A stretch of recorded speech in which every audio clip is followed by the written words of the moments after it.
I'm Inwood Lane. I'm known as the Gig Geezer. I can help you maximize your gig hustle. I also need your help. Hey, hit that subscribe button. Give my content a thumbs up. Spread my content with others. And I welcome your comments in the section below.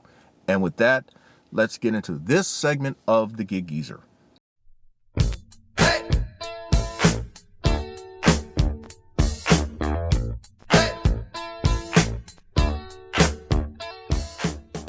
I am in the midst of accomplishing a personal DoorDash milestone today, Friday, January 28th. I'm in the midst of my first half hustle. I have accepted a stacked order for $19.50. The places are Midwood Smokehouse. It's a barbecue type place, and then the most erstwhile and somewhat inept Buffalo Wild Wings.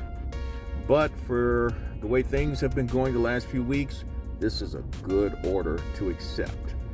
And what I mean by the way things have been going the last few weeks, it's been slow. And it seems to be getting slower and slower and slower. And so you have to grab opportunities that you may not otherwise would have grabbed maybe even a month ago or 2 months ago. And definitely this time last year and the year before that. Well, just a little personal history. I have been active with DoorDash since 2019. I completed about maybe 100 deliveries with DoorDash that first year, and I struggled. I struggled with ratings. In fact, I struggled with ratings for my first 500 deliveries. Most notoriously, I had a 2.33 rating after my first 3 completed deliveries back in 2019. And it took me an upwards of about 500 deliveries before I saw my rating get above 4.5. Now, my rating is much better now. And maybe DoorDash had to do it with some of the changes. But I recall starting out, it just seemed like nothing I could do was right. Customers are empowered to trash us for no justifiable reason. I can think back to days when I got a 1-star for breadsticks not being in a person's order, even though the bag was sealed. But that is not the purpose of this specific segment of the Gig Geezer. It is to document and share with y'all a milestone moment for me. Now, yes, I could have just kept it to myself, but since I have a Gig Geezer channel, why not? And so I'll get back with you once these orders are delivered. Well, when you have completed as many deliveries as I have, you have somewhat of a pretty good sense for things. And my calling Buffalo Wild Wings inept and a pack of buffoons is very much accurate. And that goes for all of them in the Columbia market. Upon arriving at the restaurant, the guy looks at me as if I'm talking in a different language. The order was not received by Buffalo Wild Wings, and then he offered to put it in, and I'm like, no, I'm not going to wait 35 minutes for this order. And so I end up having to contact DoorDash support, and DoorDash support, of course, has to put you on hold for a few minutes so that they can contact the restaurant and confirm that what you told them is true. I don't understand that, but DoorDash does that. Sometimes GrubHub, but ubereats also does it as well. So I got half pay for the canceled Buffalo Wild Wings order, and so we are now actually taking care of a different type of a stacked order.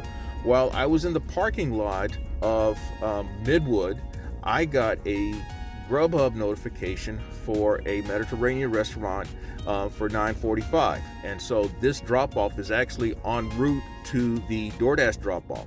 Now, the other reason why I'd also accepted it, because in the greater scheme of things, had the Buffalo Wild Wings order would have actually occurred, I would have had a triple play, and all 3 orders was in somewhat of a linear path, so that it could have been a rather smooth process. All right, so we've left the GrubHub drop-off. That order paid, in fact, $9.45. it's a good thing GrubHub did have send me that offer, since I had the Buffalo Wild Wings fiasco, of which I'm not surprised. All the Buffalo Wild Wings in the Columbia market are inept and a pack of buffoons, as I've said. I don't know what it is with them. I mean, the orders aren't ready when they're supposed to be. You can expect long wait times with them, and in some cases, orders not appearing. Speaking of the long wait times, one particular day I went in, there was a guy who'd been waiting there for an hour for a DoorDash order. I told him, man, unless that order is paying $40, I would not be waiting. But so we move on, and as I headed back to my vehicle, I peered into the DoorDash app just to see how much the canceled order paid. Good thing for DoorDash, they still pay us half for canceled orders that they cancel and that they verify. UbeReats does the same thing, but you have to arrive at the place in order to initiate that process, at least them paying you, compensating you for orders that are canceled. Well, anyway, that Buffalo Wild Wings order paid $5.50, meaning that it would have paid $11 had I been able to deliver it. That would bring my at least offered total to $20.75. That's based on if there's no other tip amount showing for this order. Now, this order is actually taking me out of the selected delivery region. So DoorDash's app is supposed to also work to send me orders when an order sends me out of the region. But that's neither here nor there. Again, this is delivery number 4000, and I will get back to you once I have dropped off this order. So there you have it. Just dropped off the DoorDash order, number 4000. The customer is actually standing outside waiting for me to place it into his hand. But I'm okay with that. The order paid $15. And so that brings the Gig Geezer to $70.90 plus cent, and a little over 2.5 hours. This is not the way things are going, but I hope that I could at least complete 2, maybe 3 more orders, and that will bring me much closer to my desired statistics for this hustle. But thanks for coming along with me on this milestone occasion. And with that, as always, I'm in Wood Lane, and may your hustle continue. Thank you for checking out this segment of the Gig Geezer. If you reach this point, it means that you've checked it out in its entirety, and it's very much appreciated, and it tells YouTube that you're very much engaged in my content. Hey, if you'd like to get in contact with me or pass on some other useful information, I can be reached at giggeezer3.5@gmail.com, or you can check me out on Twitter at giggeezer.